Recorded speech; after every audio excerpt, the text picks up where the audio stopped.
Hey everyone, in this tank tutorial I'll be teaching you guys how to make a Swampland terrarium.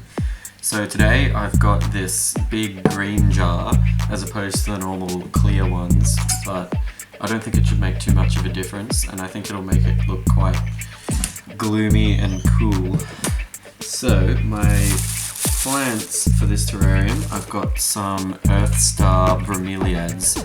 So these guys do very well in constantly moist soils and they should grow fairly well in this swamp environment. I've also got a Venus flytrap. I've got two of these pitcher plants as well.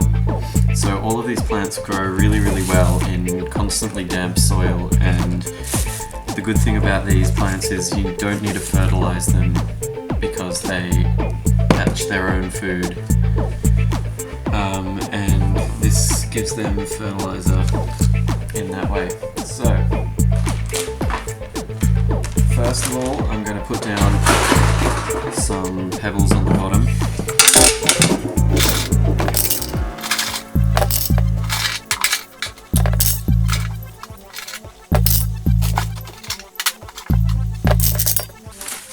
Next, I'll put down just a bit of newspaper, stop the soil from going down. Now for these plants, I've got some peat moss, which is really good for these particular plants because it holds a lot of water and is what these plants would naturally be in the wild. And I've also got some sphagnum moss, which does pretty much exactly the same thing, it just gives a bit of a different texture. So, I'm going to put the peat moss on first.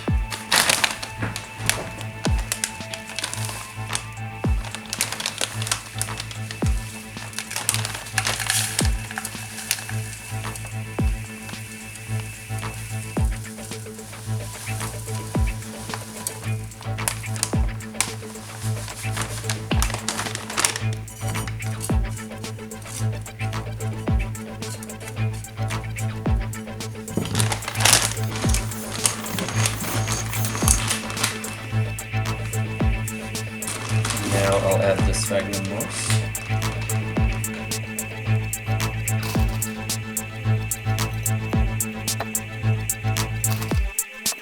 Sphagnum moss is also quite good because it has natural antibacterial properties, and antifungal as well, so you won't get any unwanted growth in your tank.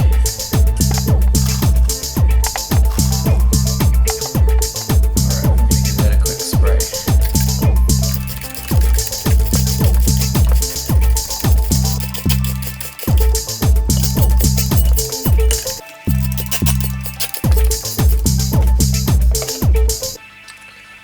Okay, now we can start planting. So this little bromeliad here has not got a very extensive root system at all, so you can literally just push that into the moss.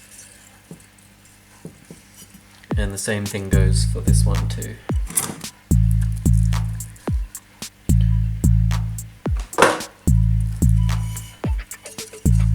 Just dig a little hole for him, put him in there.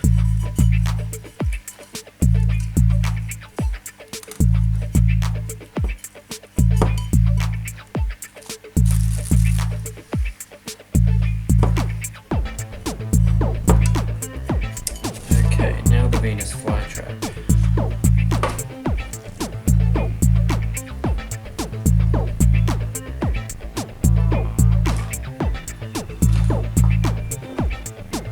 So I've actually taken it out of the soil there, and I'm going to plant it directly into my substrate. So I'll dig a little hole fairly deep down.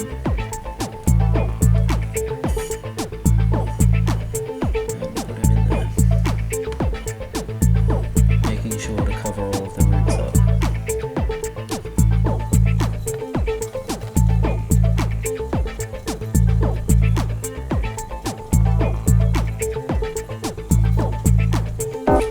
Next I'll do one of these Venus flytraps.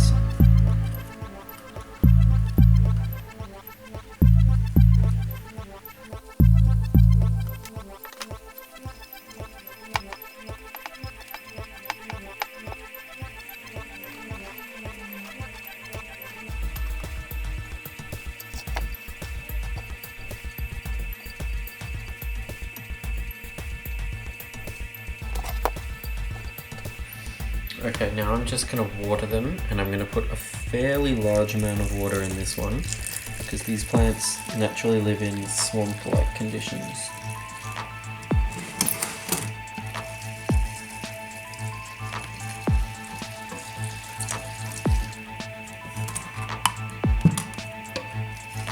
The good thing about using the sphagnum moss and the peat moss is that you very rarely have to water this because